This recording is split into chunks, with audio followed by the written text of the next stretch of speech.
Oke, kita langsung lanjut ke Mas Adi Praitno, sudah bergabung bersama kami. Mas Adi, pertanyaan saya tadi yang menggantung dan belum terjawab. Ini pernyataan dari Sekjen PDI Perjuangan Hasto Kristianto yang menyatakan ada tekanan dari kekuasaan. Ini konteksnya bisa diartikan memang ini adalah strategi dari pemenangan menuju pemilu 2024 atau memang ini data fakta yang terjadi di lapangan? Ya, saya kira memang secara pasti yang tahu apakah memang ada tekanan, ada intervensi yang disampaikan oleh teman-teman PDIP, tentu teman-teman PDIP sendiri yang tahu. Tapi yang jelas tidak mungkin sekelas Pak Sekjen itu menyampaikan ke publik kalau memang tidak didasarkan pada fakta-fakta faktual. Tentu secara umum kita semua, rakyat Indonesia dan publik, ingin tahu persis sebenarnya seperti apa bentuk ancaman ataupun intimidasi politiknya itu. Dulu memang sempat muncul teman-teman PDI itu merasa terintimidasi ketika ada sejumlah oknum aparat tertentu misalnya datang ke kantor mereka menanyakan aktivitas dan seterusnya dan seterusnya. Apakah itu yang kemudian disebut dengan ancaman ataukah jangan-jangan misalnya ketika ada baliho, ada billboard di sejumlah tempat yang itu terkait dengan Ganjar dan Mahfud juga diturunkan oleh pihak-pihak tertentu yang dianggap tidak bertanggung jawab. Seperti halnya misalnya ketika ada kegiatan-kegiatan tertentu yang dilakukan oleh pasangan Ganjar Mahfud ataupun pasangan Amin, itu juga di berbagai tempat konon gitu ya. Itu juga dalam tanda kutip mendapatkan gangguan sehingga tidak bisa berjalan, kemudian tempatnya tiba-tiba dibatalkan atau dipindahkan di tempat yang sebenarnya tidak masuk akal.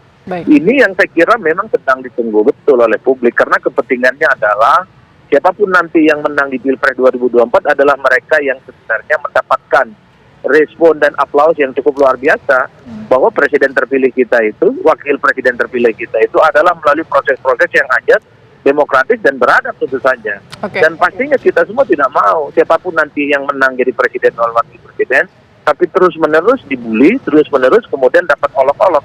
Oleh karena itu, sepanjang tahapan dan menuju kampanye 2024 yang akan dimulai pada tanggal 28 November ini, maka proses-prosesnya menurut saya harus dihilangkan dari anasir-anasir yang serba tidak demokratis seperti ancaman, seperti intimidasi dan seterusnya dan seterusnya. Tapi sekali lagi yang bisa membuktikan secara faktual itu semua adalah teman-teman yang merasa saat ini itu terancam. Kan hanya itu saja, Mbak, yang paling mungkin bisa kita tunggu ke depan seperti apa. Baik, Mas Adi, ini kan kayaknya agak sedikit blunder ya, karena Hasto ini kan adalah bagian dari partai penguasa, begitu kemudian mengaku diklaim mendapatkan tekanan kekuasaan. Kalau Mas Adi sendiri melihatnya ini tekanan ini dari mana sih sebenarnya? Ya, kekuasaan saat ini kalau mau jujur ya banyak. Semua menjadi bagian dari kekuasaan, kecuali PKS dan kecuali Partai Demokrat. PKB itu kekuasaan, PDIP itu juga kekuasaan, Presiden juga kekuasaan. Cuman di antara sekian banyak unsur-unsur kekuasaan ini, kira-kira siapa yang kira-kira punya potensi untuk melakukan tekanan-tekanan itu? Pasti publik berasumsi adalah bidang eksekutif dalam hal ini yang mampu melakukan aksentuasi itu semua.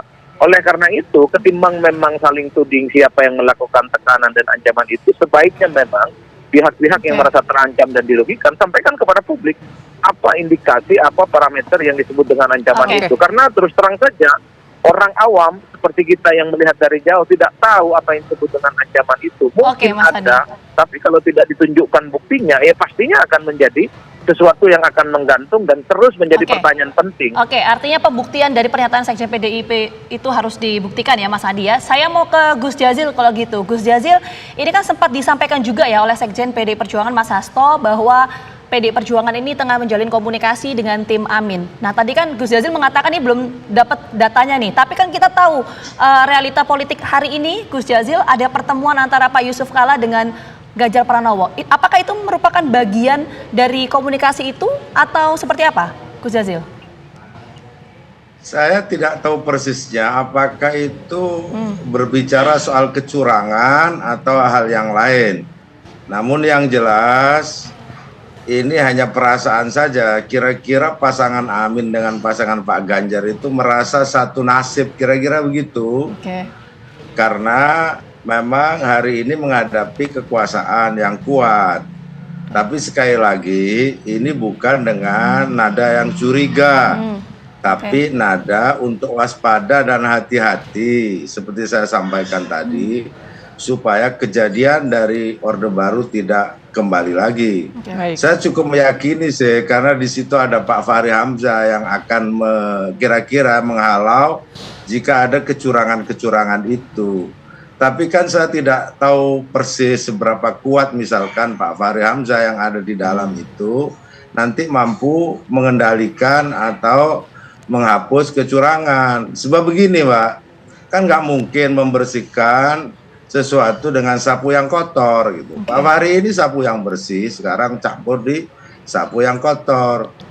Kan ada giumnya itu, mana mungkin kita akan membersihkan sesuatu dengan sapu yang kotor. Baik, Nah Bang Fahri. itulah yang hari ini terjadi di pendapat publik. Baik, gimana Bang Fahri? Menurut Gus Jazil, mampukah untuk mengendalikan atau menghapus kecurangan-kecurangan, dugaan kecurangan tersebut? Jadi pertama-tama kami di pihak Pak Prabowo ini adalah pihak yang dikalahkan berkali-kali, ya. Dan biasanya pihak yang dikalahkan adalah pihak yang dicurangi berkali-kali. Karena itulah sebenarnya kami ini kalau dituduh curang belum punya pengalaman curang. Jadi kalau dituduh akan curang itu belum pernah punya pengalaman curang. Dan jeleknya kami dituduh curang oleh pihak yang sangat berpengalaman curang begitu. Jadi jangan-jangan ini ada fantasi dari mereka yang terbiasa curang dan kebiasaan curangnya itu tidak akan berlanjut lagi di masa yang akan datang. Makanya ini marah-marah begitu, kira-kira begitu. Ini bukan Pak Jazilul ya, ini ada pihak lain ini yang saya maksudkan ini.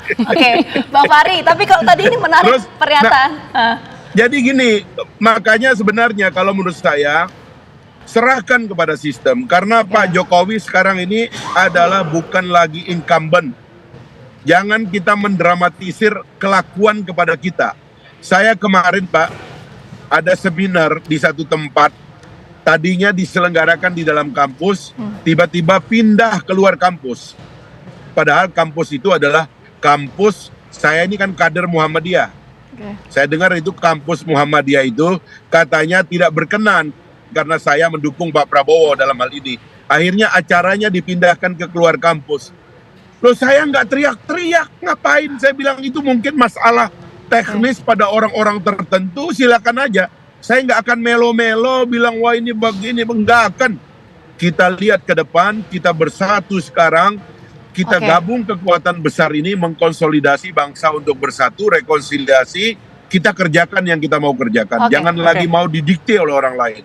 Itulah politiknya jalan tengah nomor 2 ini. Saya kira mendingan kita ke sana berpikirnya daripada kita saling tuduh yang tidak-tidak, orang yang nggak pernah curang dituduh curang oleh yang terbiasa curang. Ini repot ini kalau kayak begini. Baik, Bang Fahri, ini banyak sekali sebetulnya pertanyaan yang ingin kita ajukan, tapi sayang sekali karena waktu terbatas, mungkin lain waktu kita bisa berdiskusi kembali. Sekali lagi terima kasih banyak untuk Bang Fahri, Gus Jazil dan juga Mas Adi Praetno sudah bergabung bersama kami di Kabar Petang. Sehat selalu. Siap, sama-sama, sukses di dapil.